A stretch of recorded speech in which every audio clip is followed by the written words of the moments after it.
Hi everyone, David Lewis here. You have got to be kidding me. I got a call earlier in the week from a general manager who inquired about some training for his salespeople. He informed me that his grosses were not where they should be, that his average salesperson was selling 6 or 7 cars a month, and he was horrible on inbound phone calls, and they just needed some help. We went over some pricing, some programs. He did say that he had to share it with the dealer, get his blessing. A couple of days later, we talked, and they've decided not to move forward with the training. And here was the reason why.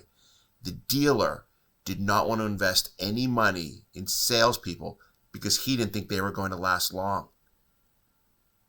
What kind of thought process is that? Of course they're not going to last long. If you don't train them and support them and give them guidance and leadership, they're never going to last long. I asked the general manager, does he have a lot of turnover? And he said, yes, ongoing problem with the dealership. Well, now we know why. He doesn't invest in them. Good luck, everyone.